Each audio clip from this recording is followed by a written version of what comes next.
Olá a todos, olá a todas.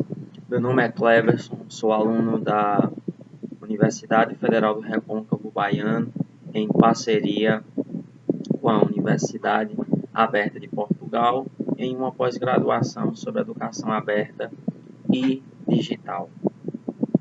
Nesse sentido, a pergunta que se faz hoje é qual seria a minha opinião, a partir dos estudos já realizados nesse curso, sobre a relação entre os jogos digitais e o ensino.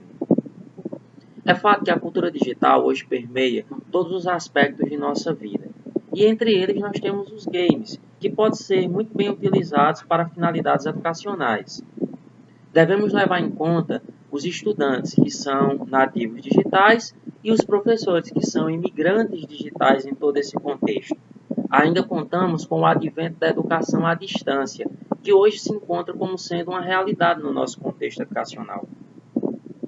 Vale ressaltar o potencial educativo de um game que é determinado pela sua proposta de uso.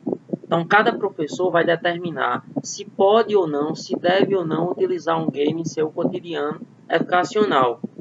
Os games na escola devem ter o propósito de contribuir com situações de aprendizagem que tenham objetivos claros, para que eles possam realmente funcionar para a finalidade a que se destinam no contexto educacional.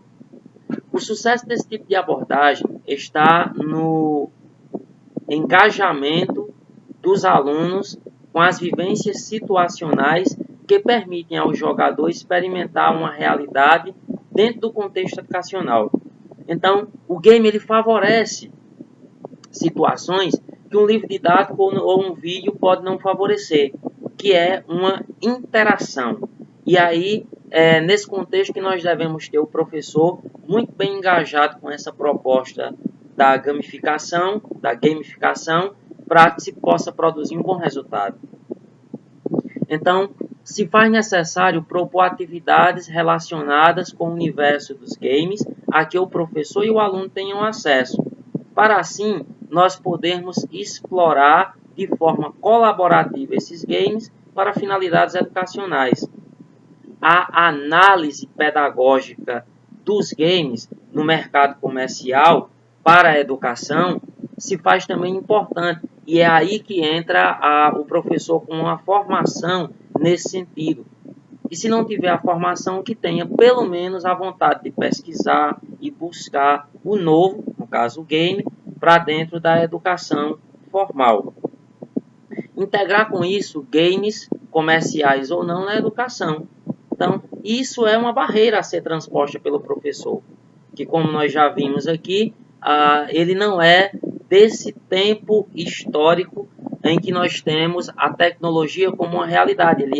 Ele emigrou, ele veio para esse tempo histórico como sendo resultado de uma necessidade. E aí nós temos os games educacionais como sendo uma proposta inovadora para o tempo presente. Os alunos mesmo já desenvolvem games com programas e softwares simples e até gratuitos para essa finalidade. Então, cabe aí agora ao professor integrar o design do game ao design instrucional. Só que nós, como já bem mencionado, nós temos a barreira do professor que nem sempre sabe manusear e propor alternativas a partir do game para a sua finalidade educacional no contexto da própria escola. Sem falar das muitas barreiras relativas ao sucateamento, à falta de computadores de ponta para rodar esses games, ainda que nós tenhamos hoje uma grande quantidade de alunos que dispõem de smartphones que poderiam ser utilizados de forma a integrar a tecnologia que o aluno já tem a uma proposta inovadora que é o uso do game com finalidade educacional dentro da própria sala de aula. Agradeço a todos pela atenção nessa minha breve opinião sobre o uso de games dentro do espaço escolar. Muito obrigado.